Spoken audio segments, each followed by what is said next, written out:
Luis Ortiz will take on Christian Hammer on March 2nd at the Barclays Center in Brooklyn, New York.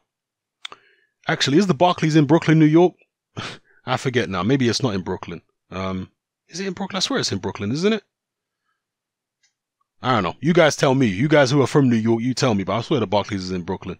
Anyway, he's taking on Christian Hammer, the same Christian Hammer who knocked out David Price, the same Christian Hammer who fought Alexander Povetkin, the same Christian Hammer who got stopped by Tyson Fury back in the day, the same Christian Hammer who also got stopped by Marius Wack back in the day.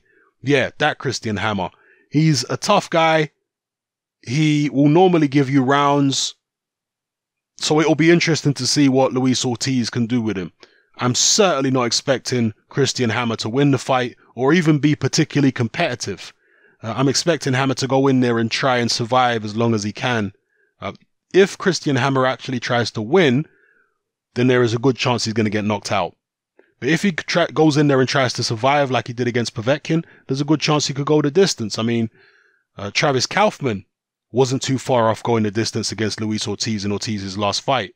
So we'll see what Christian Hammer does. It's a nice little ticking over fight for Luis Ortiz because nobody appears particularly keen on getting in the ring with him at the moment. And you can't blame them, not because he's necessarily that dangerous, and I think he is dangerous, but because the other fighters, the Deontay Wilders, the Tyson Furies, and the Anthony Joshuas of the world have got bigger fish to fry at the moment. Yeah, they got bigger fish to fry in terms of commercial value and also sorting out the heavyweight mess. I mean, let me not call it a mess, but sorting out the heavyweight pecking order. They're trying to establish who is the number one. So Fury and Wilder potentially will be fighting each other again. That's a fight that needs to happen.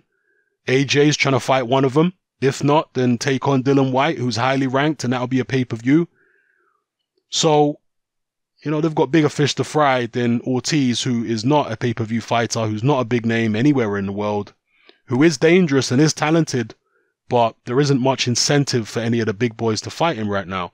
So Luis Ortiz might have to target an Alexander Usyk. He might have to target a Alexander Povetkin, so on and so forth. He might have to target the lower tier guys, beat one of them in spectacular fashion, and that might help him with his case for another world title shot. So let me know what you think in the comment section below. Can Christian Hammer put up any kind of resistance against Luis Ortiz? How are you expecting the fight to play out? Will it go the distance? Will Luis Ortiz look spectacular? Or will he look a little lackluster? Let me know what you think in the comments below. It's happening, I'm out. Join me on Patreon.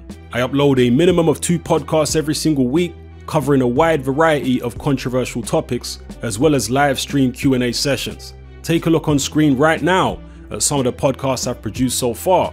For just $3 a month, the equivalent of about £2 a month, you get access to all my new podcasts and my entire back catalogue of past podcasts, including my popular Confessions of a Nightclub Bouncer series.